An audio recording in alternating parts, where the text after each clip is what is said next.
pengakuan dari seorang Muhibbin Habib Lutfi bin Yahya, di mana Muhibbin tersebut bertugas untuk menjaga makam keramat palsu. Dan luar biasa ya, setiap kali setor uang hasil kotak infak makam palsu tersebut ke Habib Lutfi, itu minimal setornya 5 karung kaum muslimin. Itu satu kuburan keramat kaum muslimin. Satu kuburan keramat palsu, sekali setor uang ke Habib Lutfi bin Yahya, itu 5 karung ya. Bagaimana kalau kuburannya ada banyak kaum muslimin ya. Nah, si Agung tadi yang dulu teman kuliah saya, sekarang jadi juru kunci makam. Namanya Raden Tumenggung, siapa terkenal makam Mbah Dipok di Semarang, di Kampung Ketempen. Monggo saged dipun pirsani teng Facebook teng YouTube konten. Terus saya karena tahun 2021 belum rapi, saya ziarah di makam itu. Habis itu saya ke Jombang, 3 bulan setelah itu teman saya tiba-tiba jatuh sakit dan akhirnya 2 bulan meninggal. Teman saya itu. Tetapi beberapa hal yang dapat saya sampaikan di sini, waktu saya ketemu dengan teman saya itu, hampir tiap tahun teman saya itu setor hasil infak makam itu ke Abah Lutfi bin Yahya Pekalongan. Itu hampir tiap tahun. Dan itu kata teman saya, itu minimal 5 karung hasil infak itu. Nah, dilalah karena teman saya sudah meninggal tahun 2021, itu bulan April, berarti 3 bulan berikutnya sekitar April, Mei, Juli lah beliau meninggal. Terus tahun 2023 kemarin, makam Mbah Depok itu ternyata dibongkar. Jadi saya jadi kaget juga waktu itu, saya ke Semarang ketemu dengan istrinya si teman saya Agung itu. Ternyata karena Agung itu punya syahadah asli dari Habib Lutfi, dan makamnya itu ternyata kosong. Ya, jadi Mbah Kiai Mufid ini mengatakan bahwa makam Syekh Jumadil Kubro yang ada di Kaligawe itu adalah makam palsu.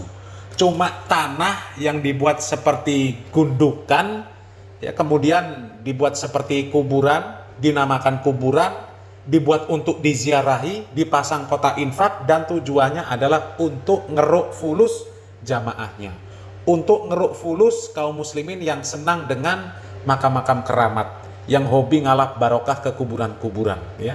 Ini jamaahnya jamaah yang goblok kaum muslimin ya.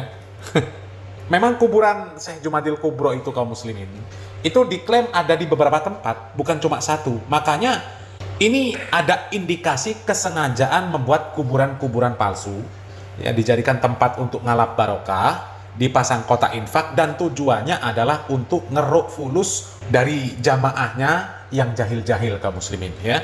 Mana yang benar kaum muslimin? Kuburan dari Syekh Jumadil Kubro ini ada di Mojokerto, ada di Sleman, ada di Wajo, Sulawesi Selatan, kemudian ada di Semarang. Coba, mana yang benar kuburannya? Ya. Tapi yang mengherankan kaum muslimin, dengan fakta yang seperti ini, ya, kuburan-kuburan keramat yang katanya kuburan wali, itu masih tetap ramai diziarahi. Coba, ngapain mereka kaum muslimin datang ke kuburan-kuburan palsu? Na'udzubillah min dzalik ya.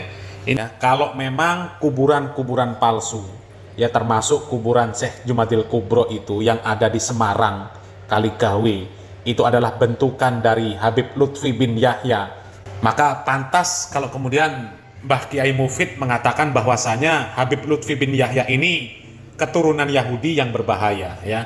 Kalau masalah keturunan Yahudinya kaum muslimin ya, memang berdasarkan tes DNA para habaib Ba'alawi, memang haplogrupnya G.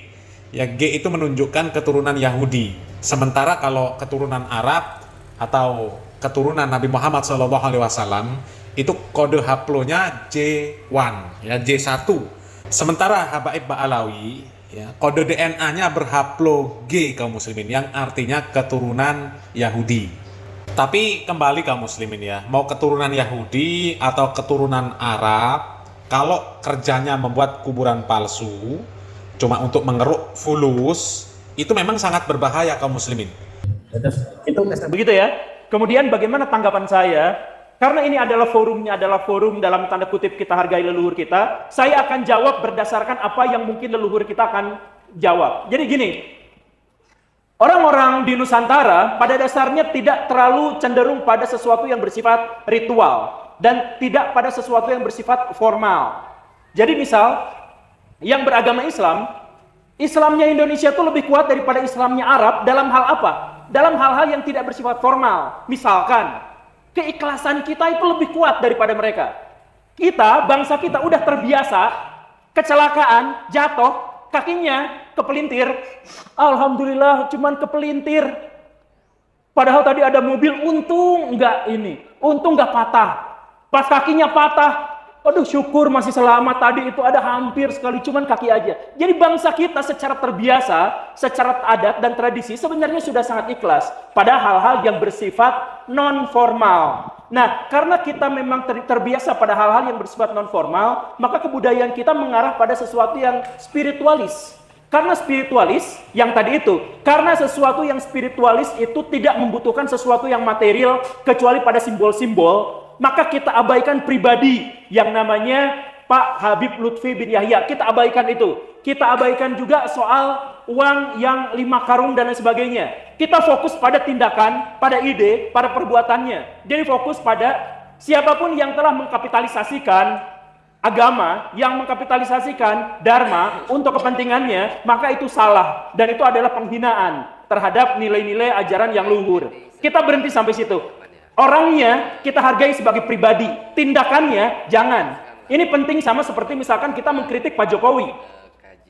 Leluhur kita kalau ketemu sama Pak Jokowi, dia akan abaikan Pak Jokowinya, hilangkan. Tapi tindakan dia misalkan ketika membantu masyarakat dengan membangun infrastruktur, jalan-jalan, pelabuhan-pelabuhan, jembatan-jembatan, tindakan itu kita akan apresiasi. Tetapi ketika beliau misalkan mulai membangun dinasti, kemudian mengorek-orek MA dan MK misalkan yang seperti itu, maka kita wajib untuk mengkritik tanpa melihatnya. Jadi dalam hal ini kita tidak mungkin berpihak pada pihak. Kita hanya berpihak pada tindakan, perbuatan, dan ide. Jadi kita bisa mengkritik habis-habisan Pak Prabowo ketika beliau melakukan ini, dan memujanya habis-habisan ketika beliau melakukan itu. Fokusnya adalah apa yang beliau lakukan, bukan siapa pribadi beliau sesungguhnya. Jadi pribadi itu, diri, manusia, citra, simbol-simbol, slogan-slogan, bahkan kata-kata, itu kita singkirkan dulu. Yang paling utamanya adalah ide apa yang dia sedang upayakan untuk dimanifestasikan. Itu jawaban saya. Terima kasih.